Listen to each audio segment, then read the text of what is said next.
You know, man, I grew up in the San Francisco Bay Area, and it was some of the craziest times of my life.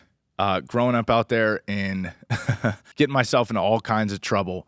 You know, I grew up in a little city called Benicia, California, for all my Benicia folk out there. Standard stuff growing up. You know, you got the bullying and all the crap going on at school. Builds character, though, right? Yeah, man. So basically, my life, it kicked off in Benicia, California. For those of you guys who know, B-Town.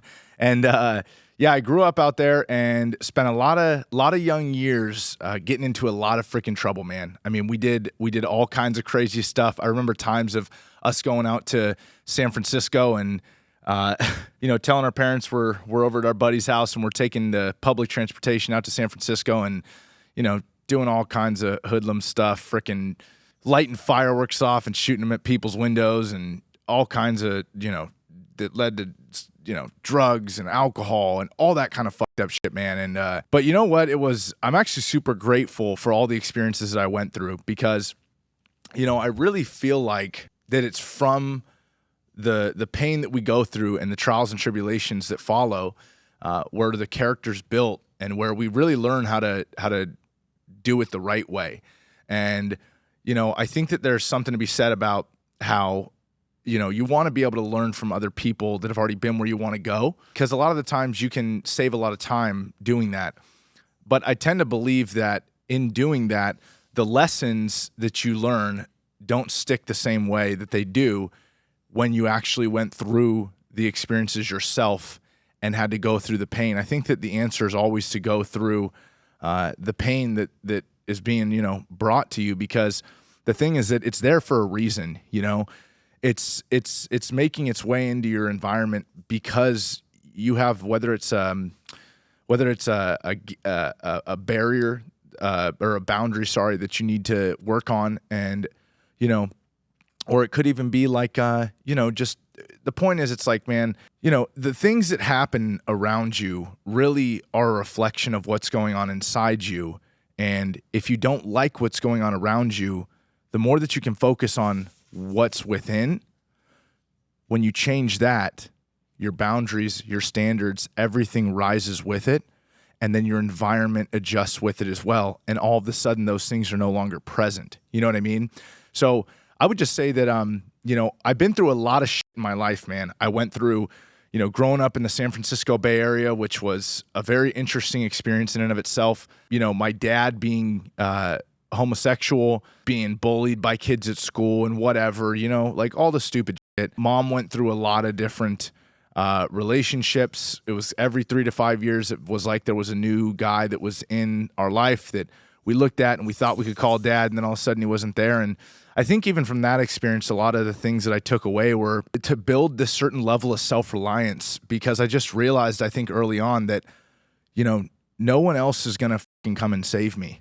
Like, it really is up to me and me alone in order to make life work. I can't rely on no, you know, stepdad to come in and save me. I can't rely on, you know, my parents to save me, and, you know, they shouldn't have to, right? Everybody really only has a responsibility to be able to save themselves. They only have the right to control their own actions. As much as we think that we have maybe some sort of a right to control someone or whatever because of a role that they play in our life, the reality is that we don't.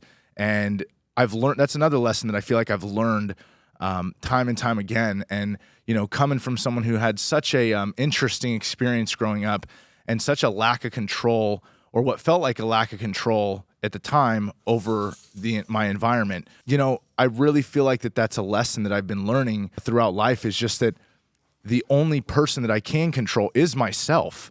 And the better that I get at just controlling my own actions and my own thoughts, the better that my life tends to get.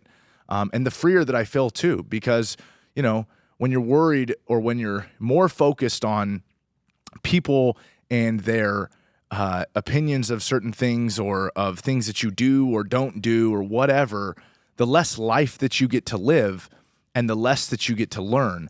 And for better or for worse, the decisions that you're making, you are making them for a reason. And you're being called to that action for a reason. Again, for better or worse, there is no better or worse. There's just learning. And the biggest part of this is just that as you go throughout life is to just try to learn faster, right? Don't try to make the same mistake twice. Try to spend some time every day reflecting on the things that you've gone through for that day even, and maybe even experiences recently on a larger scale. And, you know, a big thing for me too has just been, man, like, you know, I've had my, obviously growing up doing drugs and all this stuff, I've had my battle with all kinds of drugs, man, and alcohol. I mean, from, you know, it started off, I remember when I was 13, I think that I was hanging out with some of my homies. We all were skateboarder kids and all that fun stuff, you know. It was funny, man, because I remember, like, you know, obviously you got the DARE programs and everyone's like, don't do drugs and all this stuff. And everyone takes the pledge and, you know, no one ever listens, or at least a bunch of us don't. And then I'm at the park one day down the street and, you know, some of these older homies are there and they're smoking weed and smoking a blunt. And they freaking passed me the blunt and they're like, hey, man, take a hit. And, you know, like being a young, adventurous soul, you take a hit. And so next thing you know, you're stoned out of your mind and you can't stop laughing. And all the lights in the stores look crazy and all this stuff. And, you know, so anyways, it goes from that to leading to, you know, you're drinking alcohol and stuff like that. And then from there, it led to, I had a buddy that we were skateboarding around town one time and he said, hey, man, dude, I got this thing. It's fucking crazy. You got to try it. And again, young adventurous soul, I'm always down to ride with my boys. So he gives me this thing called in the Bay, we call them a Thiz pill. I remember I take it and I'm like sitting there, we're skateboarding around town for like 20 more minutes and we pull up outside of the library and I'm like, we're sitting on our skateboards on the grass, man. And I'm looking at my boy and I'm like, dude, what the fuck is this shit? Like, when's it gonna work? And he's like, oh, you're gonna fucking know. Oh, you'll fucking know, dude. And it wasn't 3 minutes later, all of a sudden I'm like, wow, like just overwhelmed with like this total euphoric feeling that I had obviously never felt in my life before. I mean, you know, and not that that's a good thing, but just that, you know, it's the way that this shit works. And from there, it was really off to the races, man. I mean, you know, we partied our freaking tails off. Every weekend was just, how can we all fund or, you know, coop our resources together so we can freaking party and go hang out with chicks and have a good time, you know, and we did. And we spent many, many, many years doing crazy ass shit, and which led to us doing a lot of bad shit. I mean, we were doing stupid shit, man. There were times where, you know, I mean, we're fucking checking cars in the middle of the night so that we can find change and find fucking iPods to sell and shit so that we can go and fucking, you know, make money so that we can get high and party. And super shitty, obviously would like never support that kind of behavior. But, you know, again, it kind of comes back to that philosophy of like, for better or worse, there was like things that I needed to learn and see how things made me feel and whether I wanted to keep that behavior as a part of my character or not. And I think that it's interesting because we're all kind of here to, you know, have to learn, you know, from one another. And some of us, you know, sometimes in certain relationships, we're the one who has to be the punching bag. You know what I mean? And in other relationships, sometimes we're the one that has to do the punching, right? And sometimes that's to other people. Sometimes that's to ourselves, right? But the most important thing, again, that I come back to is it's not about always, you know, when you're young and you don't have experience, it's like there's going to be things that you need to just do and you need to just try so that you can get it out of your system and that you can learn from it. And hopefully the goal being to learn and move in the right direction from it. Now, I know that a lot of people may feel like, you know, that's not a good idea because there are a lot of people that don't make it out of that. I've got probably over maybe 7 friends now who have died, 7 or 8, maybe even 9 now at this point in my life, who have like close friends who have overdosed and died. And that's sad. It's super sad. And it's very sad to like think back and think that because of my actions at the time, although we were just having a good time, that there may have been an opportunity for me to be a better impact in their life. So that's hard. You know what I mean? And so I think that's part of some of the, you know, that mixed with a lot of other things have kind of been what pushed me to the philosophy in life that I have now, which is that I just want to live every day striving to be the greatest version of myself. For one, for me and my family. And for two, for all the other people that are being impacted by the observations that they make of your actions and the outcomes that they attribute to those. You know what I mean? And hopefully from doing that, and from people that may have known me in the past and known some of the wild shit that I used to do, they'll see that there's another way if they're open to it, and if they want that in their life, right? Because we've all got different goals. I mean, everyone has got their own idea of what they want to do and who they want to be. And I think life is all about going through new and different experiences so that you can find that out, right? I mean, that's the journey, man. I mean, we're all here trying to find our place and figure out, what it is that makes us tick, and what contributions, when we know that we want to give back to the world. You know what I mean? Life was crazy. Life was crazy growing up in the Bay Area. We did a ton of wild shit. I got myself into some sticky situations quite a few times, and I mean, so we started with this whole route of the drugs and all that stuff.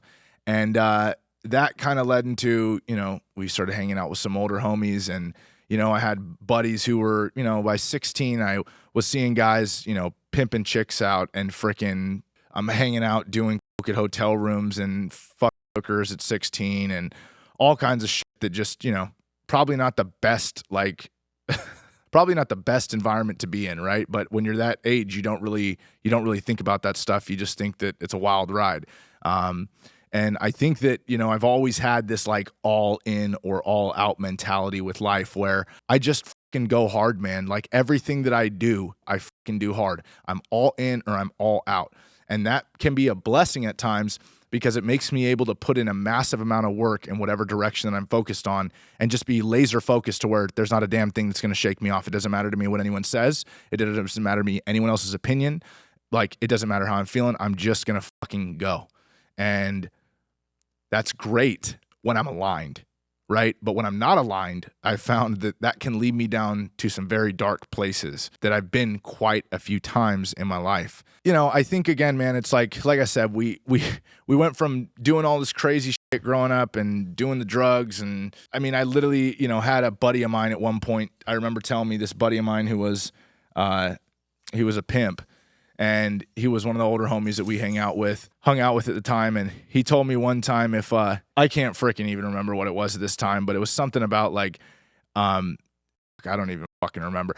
The point being, man, we lived a wild fucking upbringing, man. I honestly think that, I had some of the craziest times of my life in that area of life growing up. And I also, because the experiences went through and the wild ass shit we were doing, I formed a bond with the people that I grew up with that was unshakable. We really, really fucking ride or die, that was us. And we had such a dope group of homies that we all fucking hung out with, man. I'm very grateful, although there was a lot of learning that went on in those young years, and I probably set myself back from, certain things, right? But at the end of the day, it's again, now I know the things that I know, and I won't have to engage in certain behaviors that other people might still find trouble with down the road, right? Did all that crazy shit. And then, I'm fucking, dude, I'm going buck ass wild by the time that I'm 18, right? I'm doing partying with tons of women and all kinds of stupid stuff and breaking hearts left and right. And, it gets to a point where it's getting pretty out of control. And I remember I always had told my dad, the day that I turn 18, I'm fucking packing sand, right?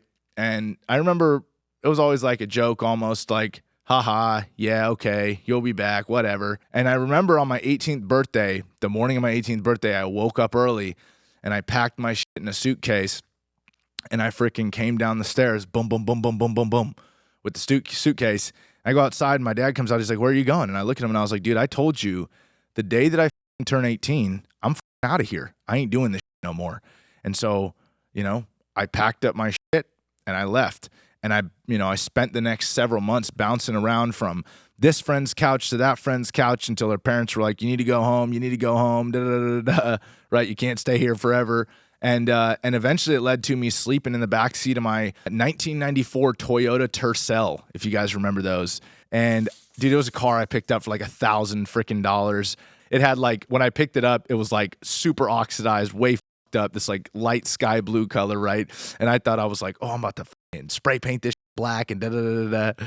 And so I bought this car, and I remember going and opening the door when I was looking to buy it, and I look, and there's literally, I'm not even playing, dude, like cigarette butts covering the entire floor. Like the whole floor is completely covered in cigarette butts, like to where you can't even see the damn like carpet. And I look at the guy, I'm like, my man, and I purchase that shit, right? So I go, I clean it out, spray paint it black, threw 212 kickers in the back with a sub. Me and all my homies are driving around town slapping and all this crazy shit. So anyways, man, so, I'm bouncing around from friends' couches. It ends up with me literally living in the back seat of my 94 Toyota Tercel. And I'm 6'2". So, it's not a lot of room for sleeping. And I'm partying my ass off still, doing my thing, because I think that I was still in high school a little bit at the time that I was 18, coming up on the end of the year. And, I mean, we're skipping school and, batching up edibles and going back to class and flipping them and selling them. And, I mean, we're doing a bunch of just freaking, I guess, business shit. And, anyway, so we get through that, and I get to a point where I'm kind of down the rail at this point, right? And, my mom and my dad at the time didn't get along too well. And I remember that, and they were divorced and stuff. And I remember that one day I got a call from my mom, and she asked me, she said, "Hey, Brock, will you come down to my shop?" My mom had an antique shop downtown. And she said, "Hey, will you come down to my shop? I want to talk to you about something." And I said, "All right." So I got in my car, drove down. I think it was a Tuesday. And I walked in, and I remember I walked in and I looked up and I saw my dad sitting there. And I'm like, what's going on, right? And the gist of the story was they told me, they're like, "Look, dude, you're either going to be dead or in jail probably in the next 6 months. So this is the last thing that we're going to do for you. We have you a one-way ticket to your older brother Seth's house." And I'm like, okay, when does this ticket plane leave? And they're like, "Friday." And I was like, "Yeah, y'all can f off," basically. And I walked out, and I had no intention of going to San Diego. And I walked out, and I remember that I went and got in my car, and I went on a drive or something. And I remember that I just had this like internal feeling, and I've had this a lot in my life where I have this like calling almost by like my soul, that it's like telling me that there's this direction that I'm supposed to go. And I can just like feel this like sixth sense almost just like pulling me in that direction. And as much as I tried to fight it, man, I called all my buddies and I was like, "Hey, boys, we got 3 days. Let's go." And for those 3 days, we partied our asses off. We went to like a 2-day freaking rave, and like we're eating grams and grams of freaking Molly and doing all the stuff that goes along with that. And I remember I got dropped off because I don't know what had happened. Maybe I drove, I don't remember. But the point is I got dropped off, or I drove back over to my dad's house on like a Friday morning at like 5 a.m. And I'm wired still, right? And I'm sitting outside of his house, and I pull out my pack of, I think they were Marlboro Smooths, the peppermint flavored Marlboros. And I'm sitting on his porch, and I remember I sit there for a couple hours, and I'm just smoking every last cigarette that I got, because I know this shit's like getting ready to change like I've never seen before.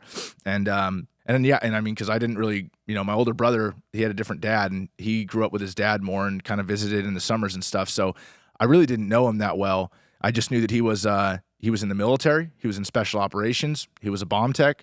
He did some deployments. And he was a badass motherfucker. And I was a shithead, hoodlum, little punk ass kid that was doing a lot of drugs. And he was going to put a size 12 boot up my ass sideways. Maybe it's like a size 9, bro, if you're watching this. But so I'm sitting on this fucking porch, and I remember my dad takes me to the airport, and it was like the first time I left home. And I remember just being like sad and like, all that, like not knowing like what's going to happen and what's this is going to be like. And I end up getting on this plane, and that really is the moment that my life made a major course correction. So I went down to San Diego, and my brother picks me up from the airport. And I remember, and I think that, if I'm not mistaken, I think I pull up, and I'm wearing a like oversized shirt and like a hat on sideways, like, a 50, one of those flat bill hats kicked sideways with the top down or with the front down and the back up like an idiot. So yeah, I was like dressed like a dumbass. And we were part of this record label because all my homies used to rap and shit. So we were part of this record label called Chevalier Records. And so it was like inscribed on a Colorado Rockies hat because of the black and purple. And that was the record label brand colors. And so I remember he picks me up and we're in the car and he just starts laying down the fucking ground rules. And he's like, all right, man, check it out. Here's how this is going to work. You're going to be sleeping on a couch in my 2-bedroom apartment. Mine and my wife are in the master. My daughter is in the room in the back and with the baby, or the baby's in that room or something. And you're going to be sleeping on the couch. And so you got to imagine this dude literally is like, doesn't fucking know me. No, just knows me to be this punk ass kid. And he's in college, like trying to get a bachelor's of science in kinesiology. And he's going to allow this punk ass kid to come down and live on his freaking couch in his house with his wife right after he got out of the military. And his brain, like his 1.5-year-old daughter, I think Suri was at the time. And then like Sophia was like just born, like a few weeks or something. And he let me come and live at his house. And if he wouldn't have done that, I don't know if I would be where I am today. So I owe that man like a great deal of thanks, and very, very grateful for what he did for me, because I didn't have the structure that, at least for me, that I needed for me to succeed growing up. And so he brought me in and he laid down these ground rules and he told me, this is what the fuck it is, man. If you smell like cigarettes, if you smell like alcohol, if I think that you're on drugs, your shit's going to be outside the front door. If you see your bag outside the front door, you pick it up and you get the fuck out of here. Otherwise, if you knock on my door, I'm knocking you out. That was pretty much the rules in a nutshell. And so I'm like, gulp, right? Never heard it like that before. Okay. And, tosses me. We go to the store. It's like getting cargo shorts and shit like that. And I spent, I think, about 4 months there. And throughout that time, his buddy, Zach, was there too. Zach was a Navy SEAL. And they both just basically beat the living out of me every morning. Took me to, I think it was Nazarene University down there in San Diego, and would just smoke me on the track, freaking burpees. I mean, all of it. Right. And, I remember this experience where I went into the gymnasium one day, and my brother was going to now get me to start doing calisthenics and stuff. And so he tells me to mount the bar, and I'm like, the fuck are you talking about, mount the bar, dude? And so he like tells me like, I need to see how many pull-ups you can do. Like, grab the fucking pull-up bar, dude. I'm like, all right. So I grabbed this pull-up bar, and I literally remember hanging from this, no. I think what I did is I think that I jumped up to it and like did like 1 or 2 like half arm pull-ups, and he's like laughing, and he's like, or something like that. And he fucking goes, dude, and he get the fuck out of the way. And he grabs a pull-up bar from a dead hang, pulls himself up till his chin's over the bar, back down, right? And he's like, that's how you do a pull-up. And I'm like, all right, cool. So I was like, get out of the way, dude. So I fucking grabbed the pull-up bar, and, I literally hang there. I could not do one fucking pull-up, right? One of the most defeating moments of my life, right? And he's laughing. And so yeah, man. So we spent, 4 months there down in San Diego. I spent down there, and I remember I was calling my mom at one point. I was like, "Hey, I think I'm all good. I think I got everything I need down here." I'm like a week in. I'm like, "Yeah, if we can get a plane ticket for me to get back home, that'd be great. I'm fucking ready to go. This has been great." Da da da da. And Seth's like listening through. He can hear me through his fucking window open. I'm like below the window like a dipshit, talking to my mom hella loud, and he can hear me through the window and he's just shaking his head, sitting there studying. And so yeah, but I stuck it out, and eventually Seth had to go. He was going for a selection program to be a special agent for the Department of State over in Washington, D.C. And so, when he graduated college, he had to bounce out of San Diego. And I, from being there and from hearing all the stories from Seth and from Zach about war and brotherhood and all that kind of stuff, it really gave me like an itch that I wanted to go into special operations in the Navy and not go out and do a standard job.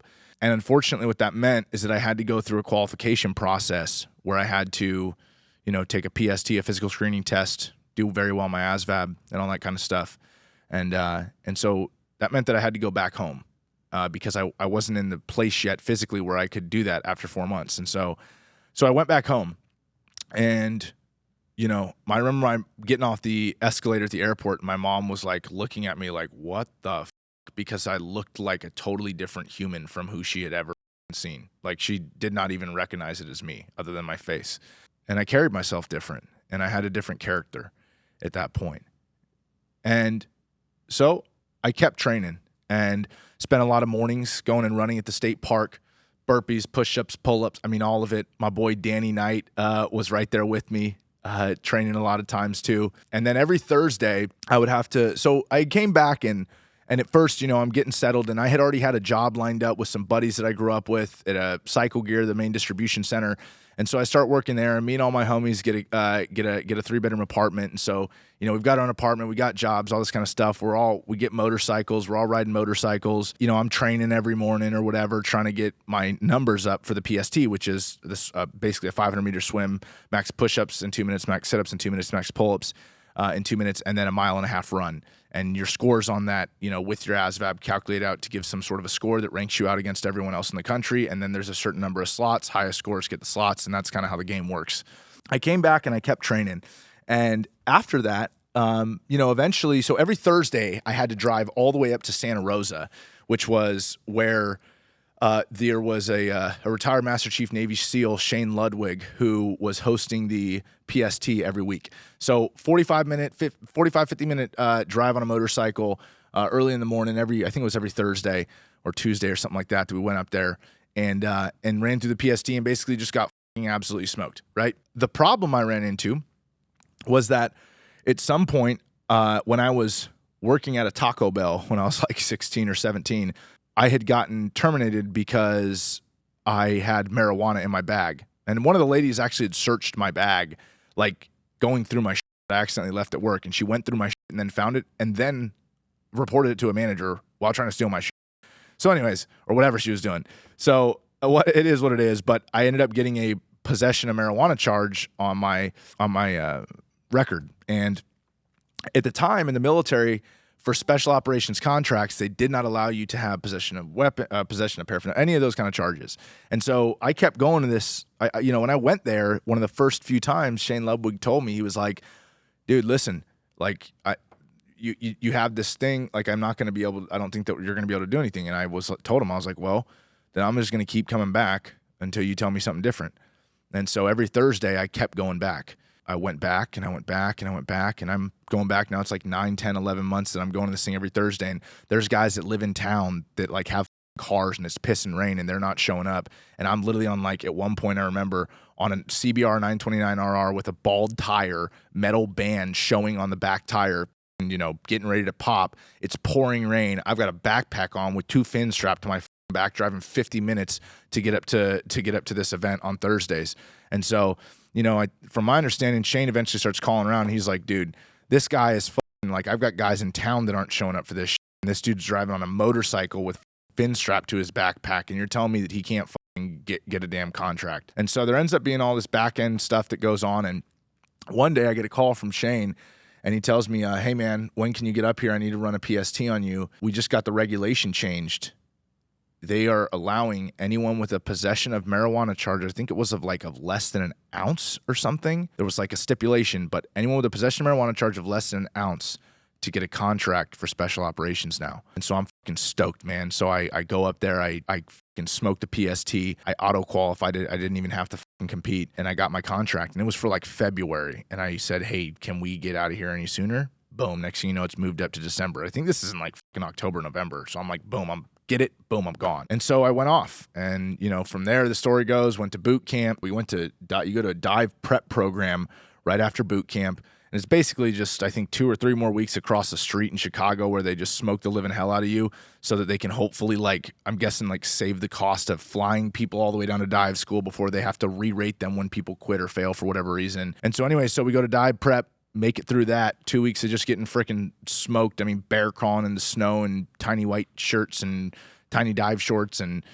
just getting basically beat and trying to get people to tap out. And we kept riding and ended up down in Panama City, Florida, over there at the Naval Diving and Salvage Institute.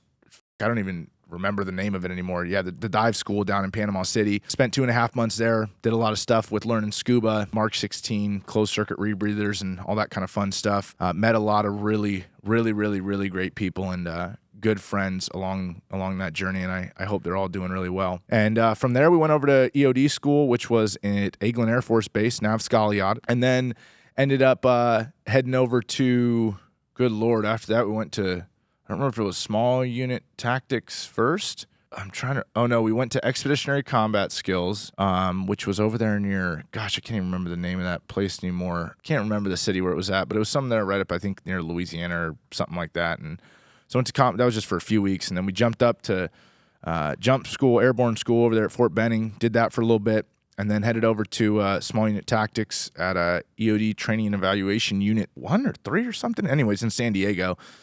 And then ended up at our ultimate primary duty stations. And, you know, it was a very unfortunate event.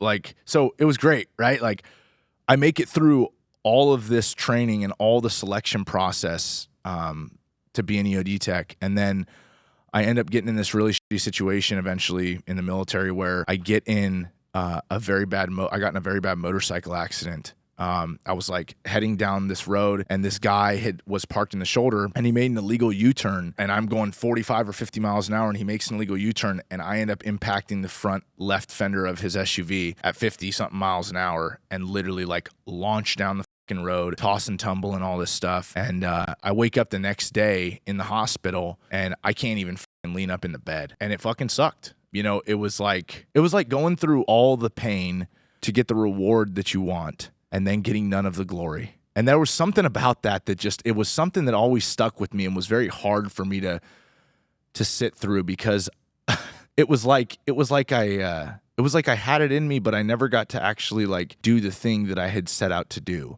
And so it was like I had proved myself and made it through and done it all. And then this happens, and all of a sudden it's like the glory the glory or whatever, right, that's supposed to go along with it was like swept out from under my feet. So it felt like I got fucking robbed, honestly. Like I felt like I was very bitter and very dark about that for a while, and the way that whole experience unfolded. And so anyways, so I get in this accident, and I end up going to this like, you know, medical, I forget what it's called, like a medical unit or something. And man, I literally went from, you know, having the best job in the world to literally and living off base and all this stuff to living on base now in this tiny little fucking dorm with this chick that had to come and help me like get up to go to the fucking bathroom. And I'm fucked up, dude. My back, I have like herniated discs and shit in my lower back, and my balls are like fucking 5 times the size and black and blue. And I've got a fucking chick, you know, I went from jumping out of planes and fucking helicopters and shooting guns and all this fun shit to having a woman come and help me go to the bathroom to get up. And yeah, man, it was very hard. It was a very hard experience for me to go through. But anyways, like everything else, I kept marching on and I got through it. And from there, you know, I had to go to this medical unit and met a lot of cool people there too. My boy Okan and Plies, if you guys are hearing this, love you guys. A lot of other good people there too. So yeah, I spent, I think 6 or 9 months at this medical unit. And, you know, at the end of the day, the docs end up telling me that they're not going to be able to clear me to go back to do the job that I was doing. And that they can either cross-rate me to admin stuff, or I can get out. And I was like, well, I definitely didn't, not that there's anything wrong with it, but just for me personally, my speed, I'm a very intense guy. I like to do intense shit. I do not want to push paperwork, just not my vibe. So I ended up deciding to get out. So they write me up to get out, and one day I get a call that, hey, you've gone through a medical review board, and you're getting, you know, they rate me a VA disability percentage, and they tell me that I'm being discharged from the military on a medical discharge. And so I got out, and again, I felt like I had this hole that was missing, man, in my soul. Like it felt like everything that I had, like, all the ideas that I had built up in my head about what life was going to be like. And I had a plan that I was going to be in the military for 20 to 30 years doing this fucking job, like giving it everything that I fucking got, and all these deployments and all this stuff. And it's all that idea of like everything that you see in Hollywood of like what the military and all that high speed shit is like. And I was like there, you know, right there, made it through it, and like was here to live it. And then it got fucking yanked out from under my feet. And that was a hard pill to swallow for a lot of years. It was something that I think fucking ate me up. You know, one day my brother told me something that stuck with me. He said, it's not the badge that makes the man, it's the man that makes the badge. And that really resonated with me. You know what I mean? And I really thought about it, and I was like, you know, it wasn't ever about like having the badge or like having the title. It's about who you become in the process of acquiring it. That's why the badge was made by men. Men weren't made by the badge. And so I really felt like that kind of gave me a little bit of closure on that chapter in my life. You know, so I got out, but at the time I was still, you know, kind of confused and like frustrated at the way that everything went. And there was just, you know, for many years I had the intention that I was like, fuck this. I'm gonna be the greatest fucking comeback story ever. Like, I'm gonna fucking get my back right. I'm gonna get in shape. I'm gonna do my physical therapy. Like, and I'm gonna fucking go back in. I'm gonna fucking give up the VA disability, and I'm gonna go back in, and I'm gonna fucking go and crush it, and I'm gonna fucking smoke everybody. Like, that was like where my mind was at. So anyway, so I get out, and I'm kind of lost for a while. I don't know where I'm going, what I'm doing, and I end up over in I think that my mom had moved to Missouri at this time, and I end up going over to Missouri and spending some time there. And I remember just like going to the YMCA, working out, kind of just trying to figure out what the is going on with life at this point. You know, all the transition stuff that comes from being a veteran and getting out of the military and going from all that high speed energy with good dudes around you all day to transitioning to civilian life is very challenging. And I know a lot of vets are out there that know about that, and may even be going through that right now or have gone through that. It's something we all kind of experience. And so anyway, so I get a call from my boy Hawkins, and he calls me and he's like, hey bro, what you got going on? And I'm like, dude, over here in fucking misery, hanging out at my mom's, whatever, trying to figure shit out. And he's like, hey, you still got your TS clearance? I'm like, yeah. He's like, well, we're over here in Germany, and I can get you a contract. And so I'm like fired up, right? I'm like, send me the ticket, dude. And I think I had a ticket like within like a week or something. Like, I was gone. It was like call, gone. And it was fucking awesome, man. Went over to Germany, worked at a company called Janus Global Operations. And it was real cool, man. We had like, if I remember, it was like, we had a cool schedule where it was like 5 on, 5 off. And, you know, on our off, it's like, hey, who's off? All right, cool. What are we doing? And we're going all over freaking Europe, traveling all around, making good money, living in a house with a bunch of other private military contractor guys. And, you know, we're just living, man. And it felt like being in the military, but without the rules, right? Like, there were rules, but like, you know, it was different. And I really enjoyed that experience. I had a lot of fun over there. I was there for 9 months, eventually decided to come back to the United States, and I was going to start the medical track route. My brother at this time this is now 2017. So I think that he was in med school at this time. So anyways, I came back, and, you know, I talked to him about the whole ER doc thing, and, you know, how it's like very high, it's supposed to be this like high energy thing, is what I understood from it, is very high energy, because it's like someone's rushing in, got to fucking solve the problem. And I felt like that was similar to like the highs of the military. And so I thought that'd be really interesting for me. So came back and moved to Northern California and started going to college. And again, there was this big gap for me in my relationships at the time. And I really still had this like hole now again from like this missing brotherhood of these like really good guys being around me. I made a lot of good friends. My boy Matt, who is now my sister and him are married, and that's super awesome. When I moved back to Northern California, I moved in with my younger sister at her house. She had some roommates, and I ended up going out there, and I had nowhere that I was planning to stay. And so I was like, hey, can I rent your guys' 2-car garage? They, for some reason, said yes. So I decked it out, and I basically lived in a 2-car garage for many years while I started going to college. You know, made a lot of really good friends there. And, you know, then it came down to, again, there was like this, I started drinking because we were drinking our asses off. Like, and we weren't doing drugs, but like I was drinking my ass off. Eventually that led to, again, filling this void almost, I feel like that was there. And I end up out and making some other friends. And, next thing you know, I'm hanging out at this warehouse with all these guys multiple nights a week. And we're playing poker and drinking and doing coke and all kinds of shit. And I made a lot of really, really, really good friends over those years. But I kind of started letting those demons back in. It got to a point where it got pretty far down the rabbit hole, because you got to think, I'm going to college at this point. I'm getting a VA disability check. I'm getting a housing check because I'm going to college. Have some other ways that I was making some money at the time too. I was making like $12,000 to $15,000 a month, and I was paying like $500 for rent for the garage. So I had some extra cash and I had some extra time. Like they say, man, idle hands are the devil's playground. I made all these extra friends, and next thing you know, I'm like starting to go hang out a lot more than once a week, and it turns into twice a week, 3 times a week. And then I'm, buying ounces of and we're, fucking just partying because I've got nothing but time and nothing but money, and it ain't going to stop. And so it kind of got me into a little bit of this dark place where I was starting to go back down a road that I didn't want to go down. And so I finished college, and but the whole time smoking school. Like I have like a 3.9, I think, like got 1B, right? I'm like crushing school. And I also at the time built this van conversion. So I go from living in the garage to living in the van conversion. And I took a box truck and literally like framed, insulated, like done the whole thing up, like lights, like solar, like everything, did it up.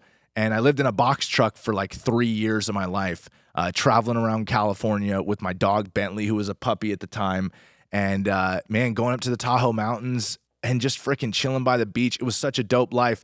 I go up to class at the college campus, and next thing you know, I'm got, buddies that I'm making in school, and we're in lab for organic chemistry, and we're like, hey, let's get to the truck. And we're running down and like shotgunning beers in the truck, and then running back up and like finishing class and all kinds of fun shit, man. So it made it a really fun experience. And so I was accepted to UC San Diego, which is where I was going to head down to do my, to finish up with the goal in mind of going to med school and all this stuff. So I was accepted there. But at the time, I'm also, for these years was building up, letting this demon come out again. And so, I'm still like trying to go to the gym, but also like doing this. And so it's kind of like these things where I'm like battling, like from the habits I built when I was young with the habits that I built in the military. And I'm trying to like think that I can live both ways. So my brother calls me one day, I was visiting my older brother in West Virginia, where he was going to medical school at the time. And he's on the virtual Zoom. This is in like 2020, I think, or something. He's doing virtual Zoom calls where he's looking at with hospitals for his residency program. And there was one he looked at that was in Florida, the only one. It was in Sarasota. And I didn't know where Sarasota was, but I remember what Panama City was like. It was a damn good time. And so I told him, I said, hey, bro, and other than us living together in San Diego, we didn't really have much experience living together again after that, or living near each other or anything. And I missed that because I felt like he was always a good influence on my life and all that good stuff too, and just missed him as a person. So I told him, I was like, in a joking manner, I said, hey, bro, I said, hey, if you pick Sarasota as your number one pick and you get your number one pick, I said, I'll fucking pack my shit and I'll move to Florida. And he calls me up one day and he goes, hey, bro, hope you sold your fucking winter clothes. And I was like, fuck. And he's like, yeah, I got accepted, da da da. And I was like, awesome, man. And I think that I don't know if he thought that I was serious that I was going to come or not, but I looked around at the life that I was living and I was like, this ain't a life worth living. And so I made the hard call, and I literally in like a matter of a few days, like packed everything that I owned into the back of a box truck, right? The second one that I had bought because I was going to convert another one. So I pack everything that I own in the back of this box truck, tell all my freaking friends goodbye, and I bounce and I drive across the country straight to Florida. I pull up and get all my shit thrown in a storage unit except a mattress. And yeah, man, I get here and I literally don't know what I'm going to do. I just knew that there was something, like the whole time that I was driving across the country, I kept having this like voice, I feel like, in my head that was telling me that there was something important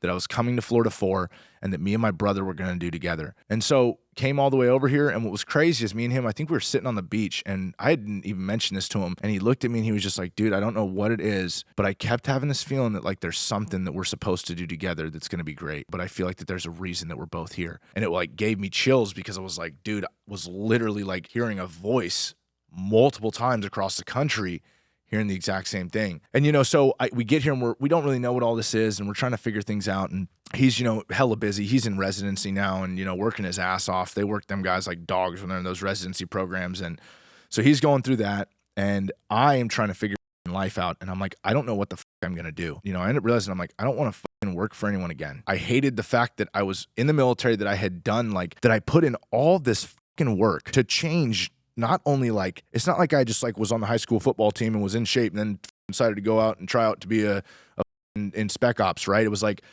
I was a fat turd piece of shit, drug using alcohol, drinking, weed, smoking mother that had like very poor worldviews. I had to change a lot of myself in order to become the kind of person who could even get in. And then in the process had to choose to be the person every day that could stay and could make it. And so to go through all of that, to have it swept out from under my feet, I decided that I was never going to give anyone that power over me again. And so I decided I'm going to start my own company. And at first, me and my brother were looking at doing like another company, me, him, and yeah, we had some few people that we were going to do it with. And I started feeling honestly like, you know, it just wasn't the right time. Like I felt like that everyone was so spread thin with, I mean, he's 40, 50, 60 hours a week doing freaking, you know, the residency. I didn't feel like we were all going to be able to put the time in that the thing was going to need to really make it happen, or that it would go a lot slower. And I had this truck, and you know, at the time, I literally have got a mattress in the back of this truck. Mind you, I'm used to being homeless and like sleeping in the back of a box truck, right? I've done it for 4 years at this point. You know, I've got my dog with me. I've got a fan in the back. I've got my mattress, and I had insulated the truck, but nothing else was built out. And I've got my dog and all that stuff. And I got my laptop, right? And so I'm literally at this time, and this is the middle of summer in May of 2020. It is hot in Florida. It is not like California, y'all. The humidity here is a lot. The temperature is high, and it just beats down on you. The UV index is like through the roof. You know, I'm literally sleeping in the back of this truck with my fucking dog. You know, there's many nights we're parked down by the beach, running out to jump in the water so that we can run back and jump in the truck, lock the door so that we can try to fall asleep before, you know, we dry off so that we're still cool, because it was so damn hot. So many nights that I spent literally like waking up on this damn sweat-soaked freaking mattress in the back of a damn box truck in Florida, you know, for one, just wondering like, what the fuck am I doing? Like, am I doing this right? Like, there's got to be another way. And, you know, so I'm sitting there and I'm in this position where I'm like, I have to figure something out now. Like, I can't keep living like this, right? And so, you know, that's what kind of pushed me, that I was like, I gotta do my own thing right now, because I gotta make it happen. I gotta get it done like now. I don't have a fucking place I'm living like that. I gotta fix this. And so I'm like, okay, what can I do? I've got this fucking truck. I can probably help people like move their shit. Okay, so how can I do that? I knew about the website called Craigslist. So I went to Craigslist and I was like, moving companies, insert on the Sarasota pages or whatever. And all of a sudden I see all these ads and I was like, oh, dope. So I took a Word document and I opened up all the ads and I copied and pasted every single ad into a Word document. And then I edited all the shit out that I thought sounded fucking retarded. And then I rewrote it to make it sound even better. And then I posted that. And this is before ChatGPT, y'all. All right. This was when you really had to work. Okay. So I posted that on Craigslist and I started posting it. It was like $5 a day or $5 a post. So I posted every single day. And then all of a sudden I started getting people calling and I was like, huh. And I was like, they're like, how much you charge? And I was like, I don't know.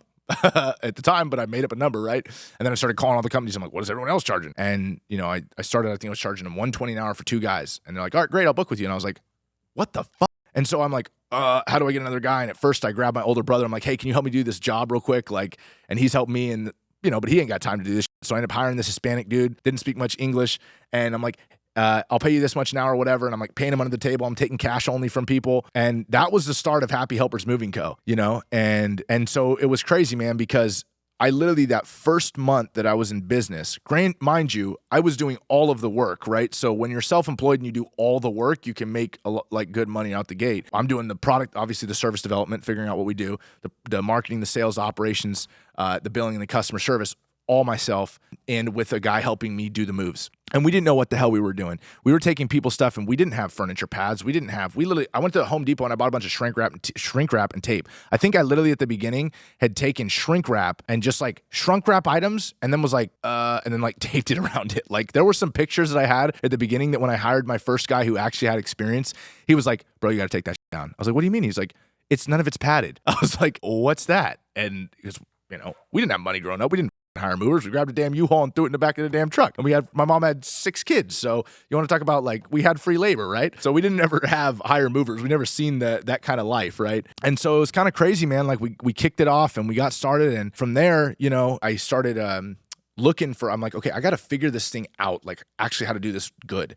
And so I went to Google and I would literally, man, I'm in the back of this truck that I'm using the truck for the moves. I'm sleeping in the fucking truck. So I'm sleeping in the truck at night, and I'm literally waking up in the middle of the night because it's so damn hot. I'm waking up in the truck and I'm pulling up my laptop, and because I know the only fucking way out is forward. And some of those lessons that I learned in these in these early days that kept me going are things that I learned from going through that experience of my brothers, and then also the experience in the military going through selection in the Navy. And it built that character within me that it was like, this is the mission. Like, forward is the only way out. There is no quit, right? I'm not ringing the bell. And so I just put in massive work. I just stayed up, and in the middle of the night, I would go on Google and I would look up how to start a moving company, how to this, what's an LLC, what's an EIN number, why do you need that, what do you do that? And I read as much as I possibly could on Google, and then I, started kind of understanding things, and I like on a very basic sense. And I started taking some of the money that I made in cash because I wanted to be legit, because I knew that if I wanted to build a business, it had to be legit. It couldn't not be legit. Otherwise, it wasn't going to be a successful business, right? And so I was like, okay, I need to make it legit. So I'd take cash from the business, and then I'd go put it in the bank, and then I would go use my personal card, and I'd buy, a file for the Articles of Organization for the LLC with the state of Florida, right?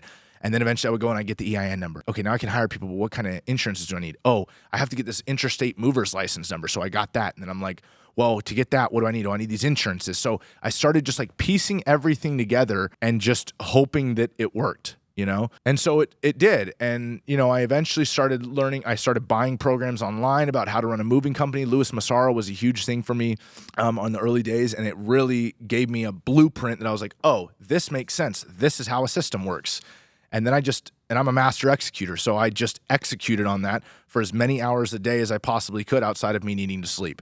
And then at some point, I started taking Adderall so that I could execute more by just staying up through the night. And I would spend multiple days awake, just not that that's as healthy, but I'm just giving you the honest truth. I spent multiple days awake just taking Adderall to stay awake so that I could just keep working. That's kind of how the whole Happy Helpers Moving Co. had started. And there have been a lot of lessons. I really love business or entrepreneurship in general because there's a lot of lessons that you learn along the way. I feel like it's truly like a journey of personal development because it forces you to, again, it's that look in the mirror, right? When things are going on around outside you that you don't like or in your company that you don't like, it's what is it going on within me that is allowing these things to happen? It's almost like a puzzle that you get to solve. And what I love about it is it's like when you own your own business, you don't have to stop. And for some people, that's like, that sounds terrible. And I'm like, at times it is. If you want to win, that's what it takes. I just love like pushing. Like I love working. I love getting the fucking doing done. And what I really like is I love engaging in new experiences. I don't like repetitive things. I don't like when work gets repetitive. I like engaging in new experiences because I feel like that's where I learn the most, right? When I'm doing something that just happens again and again and again, I feel like all I'm doing is I'm developing the skill because through the repetition. But at the same time, I look at it and I go, once I know how to do it, I know how to do it. I need to go learn how to do new things so that other people can like do these things for me or for us so that we can grow, right? Because the goal is we want to get bigger. And if I'm just doing the same thing and that's absorbing time. So anyway, over the past 3.5 years now, I've been running this moving company and it's had its ups and it has had its downs, y'all. I will tell you what, there is something about I was definitely victim to the whole uninformed optimism stage, informed pessimism stage, the valley of despair, and then the informed optimism, that whole chart of how you move through whatever. I was victim to that. I literally had a thought at one point in my in my life, or when I was starting my business out, I'm sleeping in the back of the truck, I'm getting going. I remember my first month, I make 10 grand. And you got to think, in the military, signing up to disarm bombs for $5. And that had nothing to do with money, but in the exchange, if we're just looking at it for financially,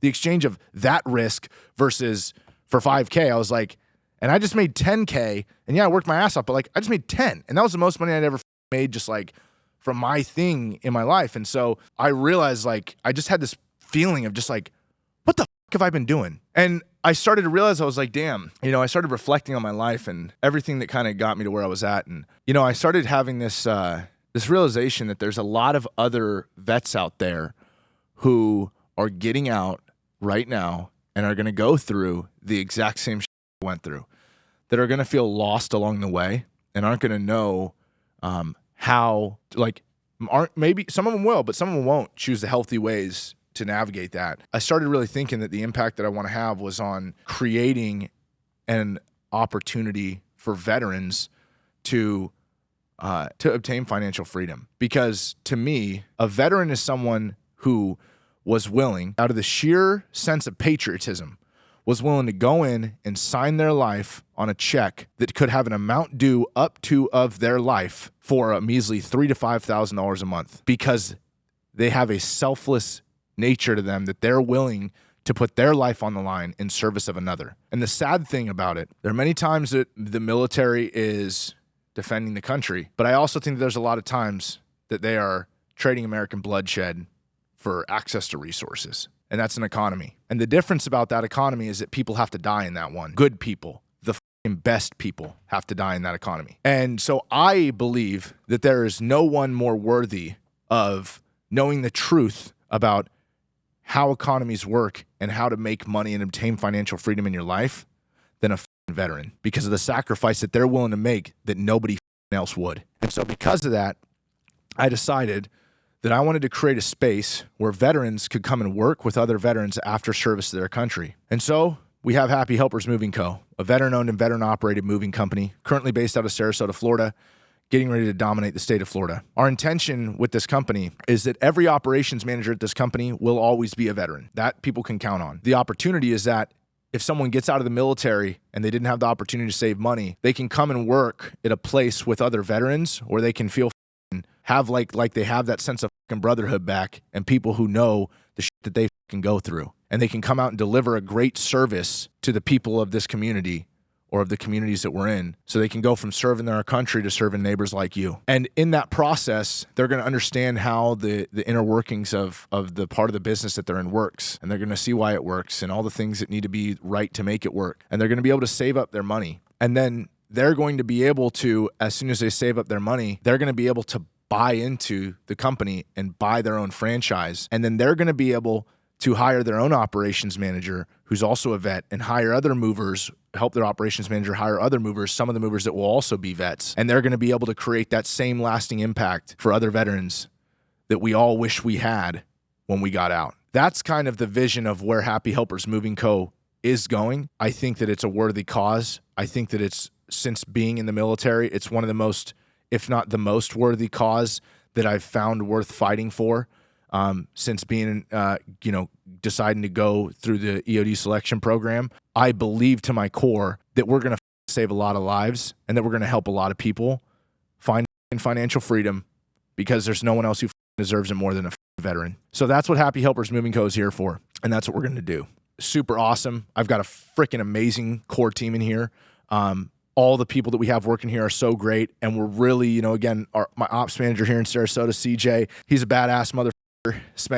Did his time in the Army, and great dude. And we're really starting to get to where we're taking those military values, ethics, character traits, all that stuff, and we're hiring based on that. We're firing based on that. We are truly structuring the foundation for how this company is going to grow and scale with a military level of execution, and structuring it with a military grade structure. I think that that's what's going to allow us to do what we're trying to do, is the fact that we're able to lean on the experiences of veterans, which there's no better person that understands how to take an order or how to execute on a process and how to hit it step by step than a veteran. So we're going to be standing up another location here. Actually, this is today's November 28th. We're going to be standing up another location here in January, beginning of January. We've already got the lease signed and all that fun stuff. And we are literally already put the ad out on Indeed. And I'm so stoked. I'm so fucking excited. We have literally already had a ton of applicants that are all super motivated. And it breaks my heart at the same time, because I see all of these vets applying and for this position, because they're all so stoked about it. But I can only hire one. That part is a heavy burden for me, because I see so many opportunities to help so many people, and yet I can only hire one, at least for an operations manager. And so it's just all that much more motivating to me for us to grow and scale and become the company that I know that we're destined to be, so that we can continue to help as many people as quickly as possible, and save as many people, hopefully, the heartache and the pain and the frustration that comes after getting out of the military, and trying to make this transition to civilian life. With that, we're going to be staying in this new location up in January. And we've got some interviews already coming up this Friday. I'm super excited. We've got an interview planned with a command sergeant major. He just came out of the Army, did 25 years in the Army in service of our country. It's just beautiful to me, man, to see the way that this direction and the vision of this is all taking shape. I'm so excited for the future. So excited to lead this team of just straight badass motherfuckers.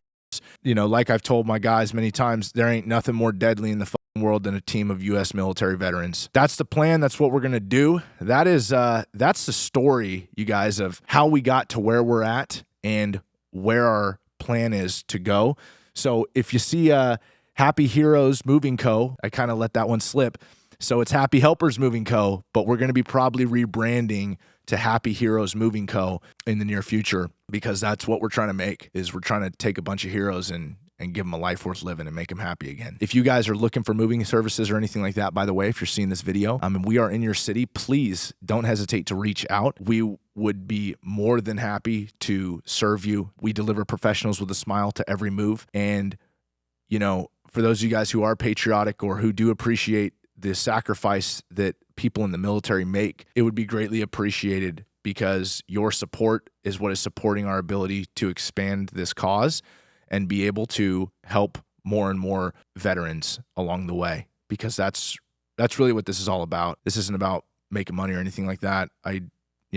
It's about helping people. I mean, that's why the name started with Happy Helpers Moving Co., because we're happy to help. So whether we're helping you move from A to B, or whether we're helping a veteran in transition out of the military, Happy Helpers or Happy Heroes Moving Co. is going to do just that. So I hope that was a super informative little podcast for you guys about my life leading up to the development of Happy Helpers or Happy Heroes Moving Co. and where we're going to take this thing moving forward. And I hope that sounds inspiring to you guys. If you are a veteran out there and you are looking to join a badass team, feel free to reach out to us. You can look up Happy Helpers Moving Co. online. You'll find our website right now at happyhelpersmovingco.com. If there's anyone that you know that we can help, if you're not even a veteran, but you know a veteran in need, please call us. Like, that's what we are here for. Thank you guys so much. It's been such an honor. So grateful to have the opportunity and the platform here to share my story. And I really look forward to all the great things that my team and I are going to accomplish here. And all of those of you who aren't even on this team yet, we can't wait to meet you, can't wait to have you, and can't wait to see the amazing things that we're going to accomplish together. We're going to take this over. All right, guys, out.